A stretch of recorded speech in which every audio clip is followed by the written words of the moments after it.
Buenos días, Agdiel y todos los que nos siguen. Sean bienvenidos una vez más a la sede del Centro de Prensa Internacional del Ministerio de Relaciones Exteriores de la República de Cuba. De inmediato iniciamos la conferencia de prensa del Ministerio de Salud Pública sobre la actualización de la situación epidemiológica del país frente a la COVID-19. Nos acompaña, como ya es habitual, el doctor Francisco Durán García, director nacional de Epidemiología del MINSAP. Doctor, buenos días. A ustedes, a todos los que hacen posible esta transmisión, a Abdiel, que nos está acompañando hoy, y a todas las personas que nos escuchan, que nos siguen en diferentes lugares de nuestro país. Bueno, nosotros, con la desagradable noticia de tener que informar un fallecido en el día de ayer, siempre les damos las condolencias a sus familiares, a sus amistades, a sus amigos, y realmente tenemos que lamentar este fallecido. Se trata de un paciente de 80 años de edad, de aquí de La Habana, contacto de un caso confirmado que tiene como enfermedades asociadas o antecedentes patológicos personales, padecer de hipertensión arterial, una miocardiopatía dilatada, una insuficiencia renal crónica. Realmente, y lo digo con el permiso y el respeto de los familiares, esto demuestra la importancia del estudio de las personas, porque este paciente estaba asintomático en el momento que se ingresa, y se ingresa porque era contacto de un caso ya confirmado. Su estancia en el hospital fue breve. Él ingresó el día 8 de junio, reitero, asintomático. El 9 de junio ya estaba confirmado, porque como está establecido los contactos, se le hace la prueba, el PCR. Ahí tan pronto se identificó que tenía la COVID, pues se trasladó para la terapia intensiva, teniendo en cuenta incluso su edad y las enfermedades, y comenzó con un grupo de complicaciones, una disnea moderada, fue haciendo complicaciones y realmente hace un paro cardiorrespiratorio del cual no es posible recuperarlo y fallece. Reitero, lamentamos, damos las condolencias familiares, amistades y demás, y se hizo todo el esfuerzo por nuestros especialistas, pero no fue posible regresarlo en la vida. De esta forma, en nuestros hospitales quedan ingresados 516 pacientes, en vigilancia 16, sospechosos 260 y confirmados 240. En la atención primaria de salud se vigilan 423 personas. Ayer se procesaron 2.095 muestras. Ese es un esfuerzo que vamos a mantener, o por lo menos vamos a trabajar para mantenerlo e incrementarlo, con el objetivo de poder seguir obteniendo información de posibles casos que estén asintomáticos en la comunidad y que puedan tener el virus y transmitirlo, que es lo peor de todo.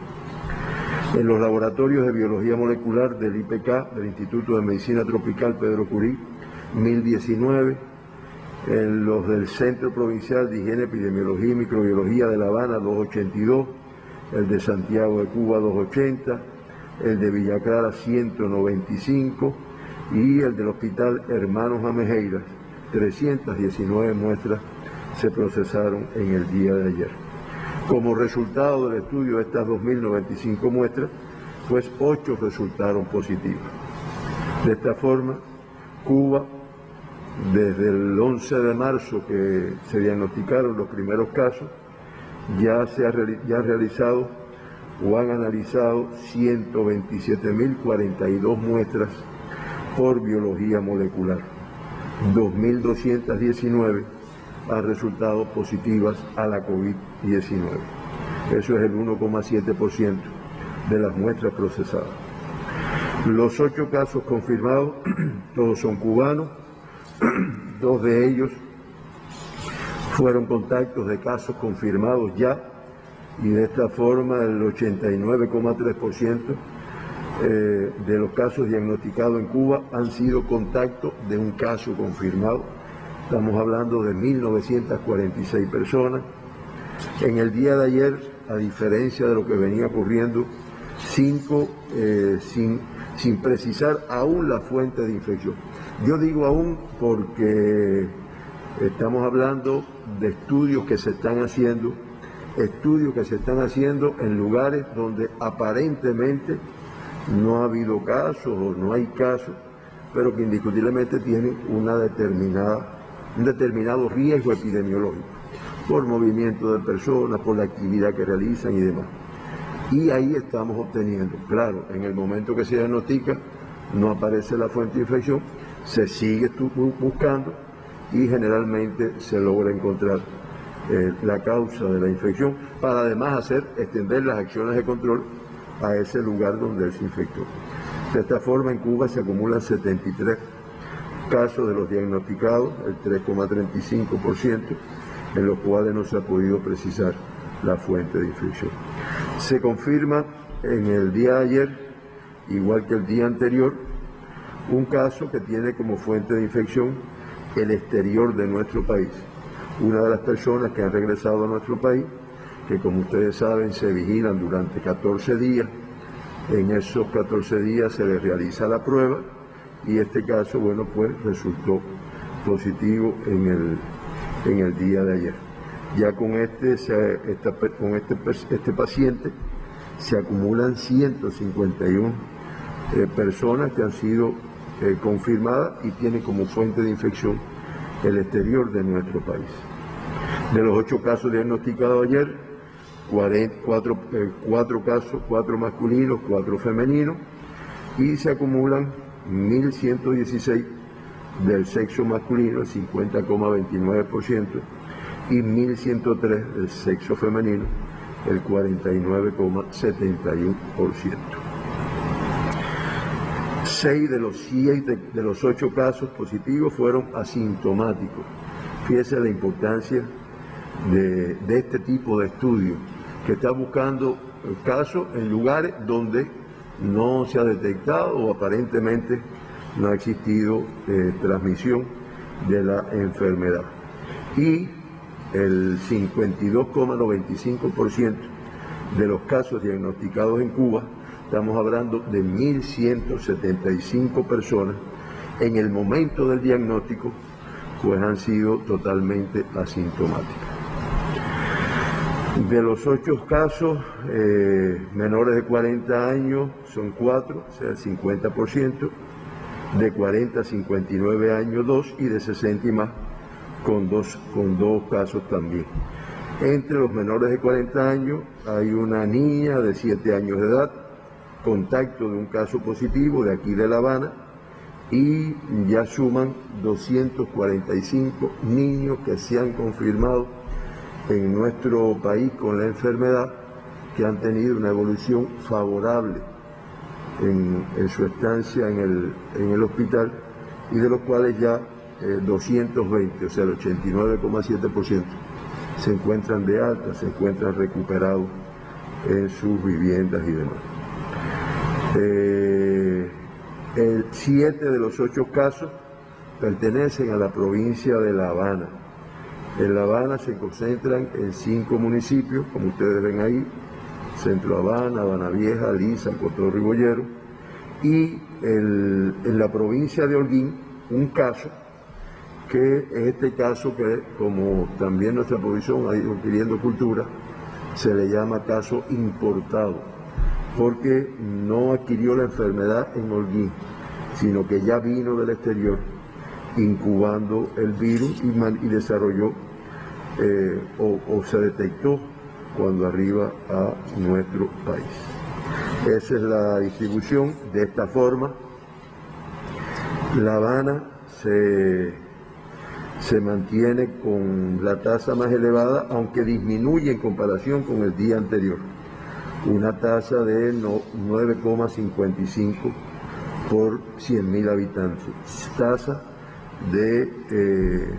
Tasa de casos confirmados por COVID-19, tasa de incidencia de casos confirmados. 9,55 por 100.000 habitantes. Le sigue Matanzas con una tasa de 1,39 por 100.000 habitantes, igual al día de ayer, y Artemisa, que disminuye la tasa a 0,78 por 100.000 habitantes. Ya de esta forma, pues son 12 provincias, las restantes. ¿Se acuerdan que hasta ayer eran 11 provincias? Se incorporó Ciego de Ávila al batallón, como digo yo, de los que no detectan casos de COVID en los últimos 15 días.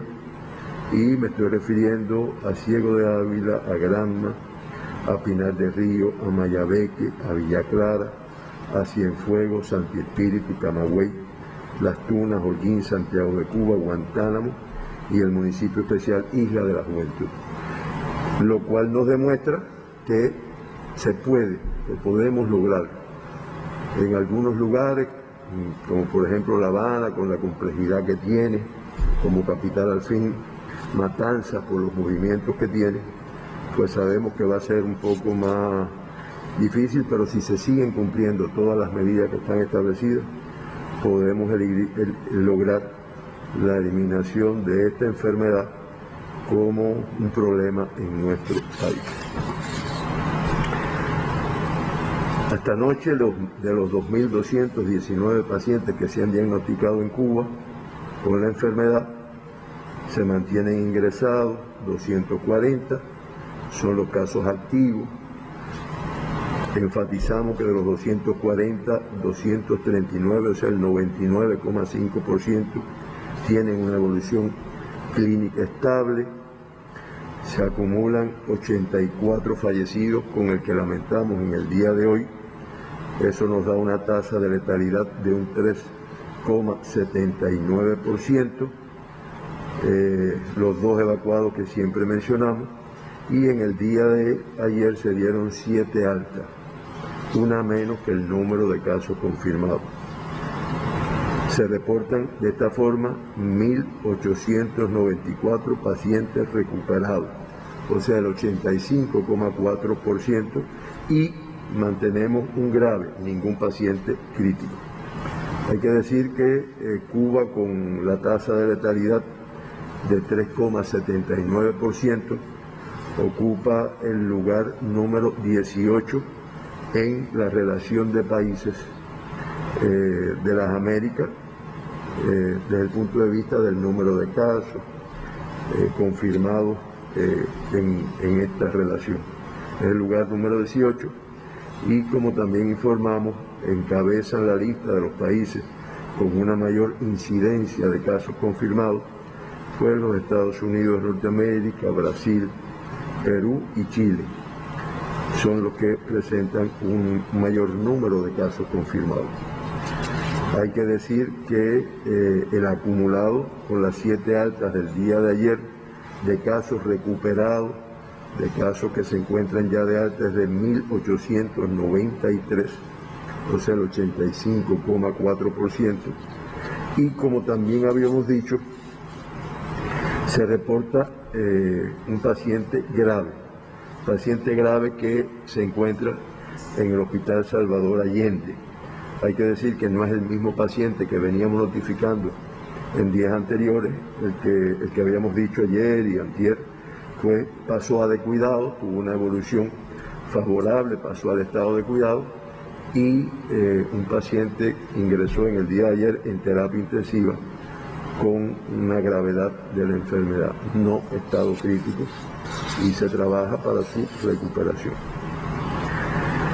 El mundo también muy preocupante.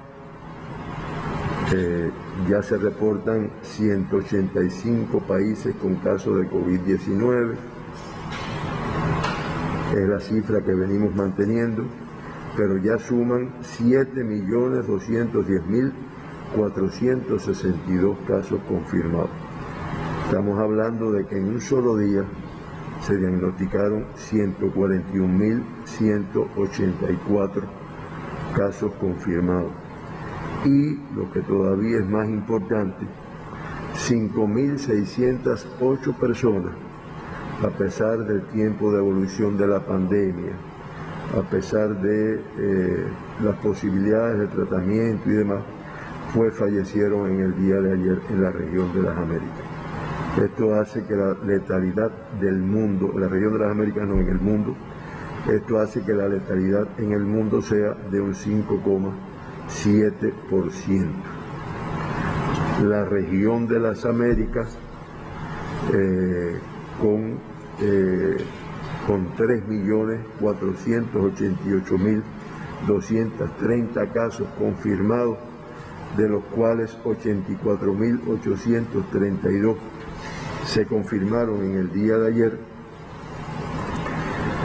que representa ya el 48,38% de los casos confirmados en el mundo.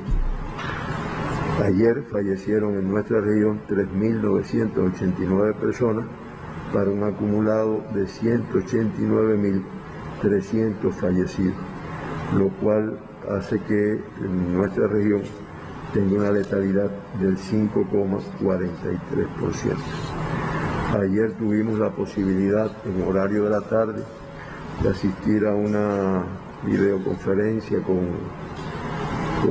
varios países del mundo, presidida por la doctora Carissa Etienne, la directora de la Organización Panamericana de la Salud, donde se volvió a reiterar ahí como algo que habíamos visto aquí en un gráfico en días anteriores, como Europa, que fue el que en un momento determinado aportó el mayor número de casos, había ido disminuyendo. Sin embargo, América, la región de las Américas, pues iba ocupando un volumen importante de casos confirmados y de fallecidos. Hasta aquí nuestra información. Nos demoramos en esta última información porque creemos que es importante que sepamos lo que ha pasado en algunos lugares cuando realmente no se cumplen las medidas que están establecidas para el control de esta enfermedad.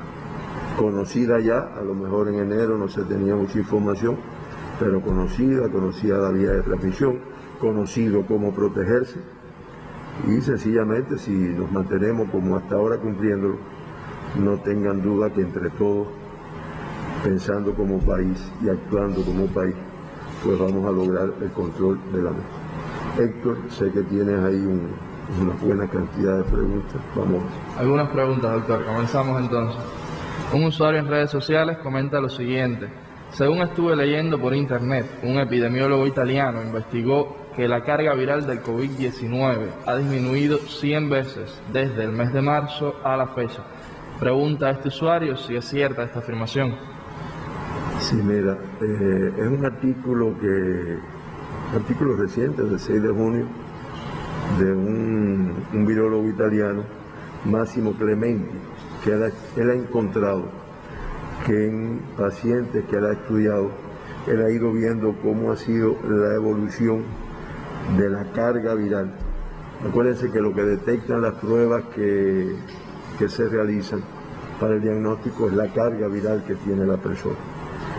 Y él ha encontrado en sus estudios que ha ido disminuyendo a partir del mes de marzo, abril, ha ido disminuyendo y encuentra una menor cantidad de carga viral. Realmente él lo explica como un hallazgo importante. Ya nosotros nos habíamos referido anteriormente a un artículo que salió donde también se refería a esto, que se supone que el virus, cuando va pasando de una persona a otra, pues tiene mutaciones y que estas mutaciones pudieran incidir en cambio del virus. Y tal vez esos cambios hagan que sea una disminución de la carga viral. De todas formas, también se plantea, el mismo doctor Máximo plantea que se ha visto en otros lugares del mundo, en la Florida, en Estados Unidos, y en España, en Italia. Nosotros no tenemos esa información de nuestro país.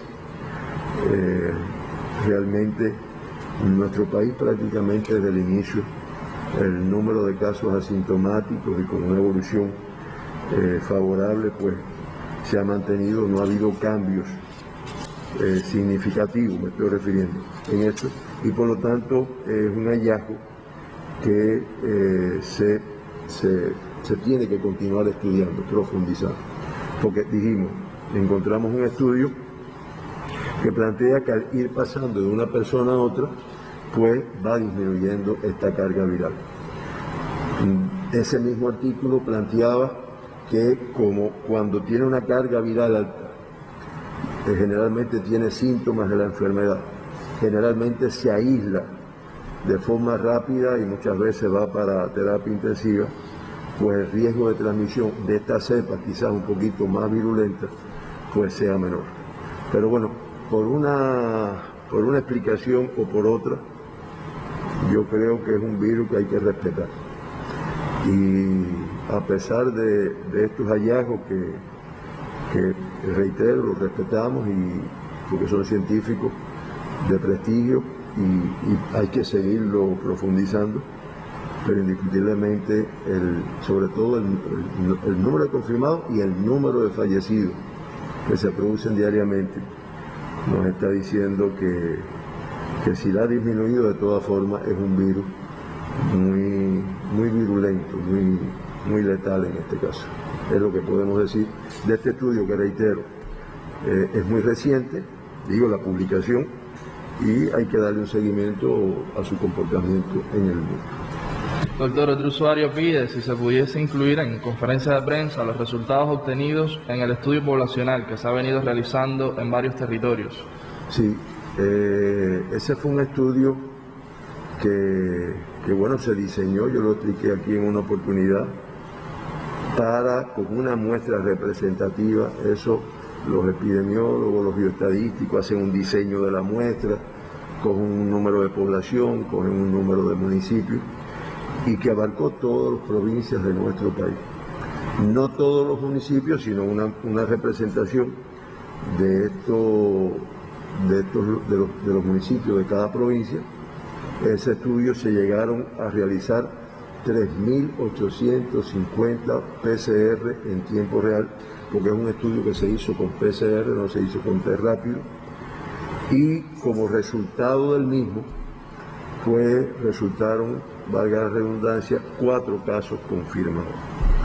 Uno de la provincia de Las Tunas, uno de la provincia de Pinar del Río, uno de aquí, de La Habana, y uno de Matanza. Fueron los 4 casos que se confirmaron.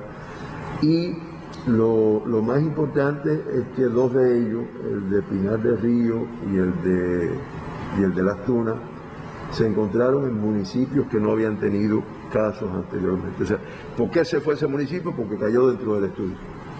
Y sin embargo, ahí encontramos un caso en cada uno de estos municipios, que son Mantua y Manatí, y realmente son lugares que habían estado silentes, como le llaman, que creo que es lo importante de este tipo de estudios.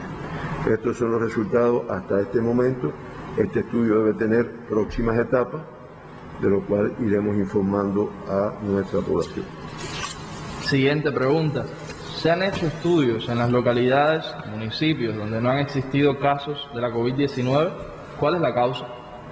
Sí, no, hay municipios en nuestro país, y mañana le vamos a traer actualizada la información de en cuánto se ha encontrado el virus. Hay municipios que no han notificado ningún caso. Que no se hayan estudiado casos de ahí no es así, porque en Cuba, en el 100% de los municipios, se estudian los contactos, los casos sospechosos, los pacientes que tienen cuadros respiratorios agudos que necesitan un ingreso, los pacientes que lamentablemente fallecen con un cuadro de enfermedad respiratoria aguda. No estaba identificado como COVID, pero de todas formas el 100% se estudian con PCR para descartar la enfermedad. Si a esos municipios, que generalmente creo que en todos en Cuba han venido personas del exterior, pues también se ha dado seguimiento. Por eso, el sistema de vigilancia que existe en nuestro país permite que se estudie. Hay municipios con una mayor complejidad epidemiológica que otros. Pudiéramos decir que los municipios de las capitales y las ciudades grandes de cada provincia y los municipios de La Habana son municipios con una complejidad epidemiológica por lo que se mueve, la cantidad de visitantes que tienen. Por lo tanto, estos son de mayor complejidad. Pero bueno, si se hubiera encontrado en alguno de estos lugares por el sistema de vigilancia, se hubieran informado aquí. Eso, un poco que este estudio que nos referimos anteriormente, vino a buscar en algunos lugares donde nunca se habían detectado casos. Y bueno, ya vieron los resultados del número de casos que se detectaron. Última pregunta, doctor. ¿Los tratamientos son para fortalecer el sistema inmunológico y sus anticuerpos son en realidad quienes matan al coronavirus? Dice un usuario de redes sociales. Bueno, todavía el medicamento específico, que como dice la población, que mata al coronavirus, ese así específicamente no se tiene, como por ejemplo en algunas enfermedades se tiene el antibiótico específico que elimina, pero bueno, este es un virus. Hay antivirales que se utilizan, pero no. Ahora, hay un grupo de medicamentos, está el Prevengovir, la biomodulina, está el interferón, sobre todo en forma de gotas nasales, que se aplican a la población sana. En un universo de aquí de La Habana se aplicó la vacuna antimeningocócica de producción en nuestro país, que todas estas formas que se han utilizado y que quizás una de las más conocidas por nuestra población, más reclamada, te pregunta, ¿puedo seguirla tomando? Es el Prevengovir, o sea, las gotas homeopáticas, que también se dio un programa por televisión donde el doctor Johan, que es el jefe de este programa en el ministerio, dio una explicación. Pues lo que hace es mejorarte desde el punto de vista inmunológico. Y si coges el virus, o sea, ninguno de estos medicamentos, productos homeopáticos, pues evitan que tú adquieras el virus. Por lo tanto, yo me pongo biomodulina inyectable y eso no evita que yo me proteja, porque el riesgo de adquirir el virus lo tengo igual que otra persona. Si lamentablemente no me protejo y adquiero el virus, pues lo que tal vez entonces mi sistema inmunológico esté mejor preparado que una persona que no los haya tomado para enfrentarme a él y haga menos complicaciones o no haga complicaciones en la enfermedad. Ese es el objetivo. Pero ni cura el virus, ni evita que lo adquiera, lo que sí te lo permite. Por eso muchos de estos medicamentos no se aplican al 100% de la población, se aplican a grupos de riesgo. Por ejemplo, se le ha dado a tercera edad, personas que están en hogares de ancianos, casas de abuelos, hospitales psiquiátricos y personas de una determinada edad, a trabajadores de salud, que es uno de los grupos más expuestos al virus por su actividad diaria y que es algo que ayuda a protegerlo por si adquiere el virus, pero no ni lo cura ni evita que tú lo adquieras. Bueno, Héctor, creo que terminamos. Terminamos la ronda de preguntas, doctor. Agradecerles a ustedes, agradecerles esta posibilidad, esclarecer que han llegado opiniones de que una parte de las presentaciones ayer no salieron, hubo una interrupción según me explicaron los compañeros, pero creo que después en una repetición que hubo, pues ya salió toda la información, que yo la digo, pero la población le gusta verla, le gusta, no, es importante que les permita ilustrarse Muchas gracias a ustedes, a todas las personas que nos siguen y nos vemos mañana. El agradecimiento para usted, doctor, y por supuesto para todos los que nos siguen.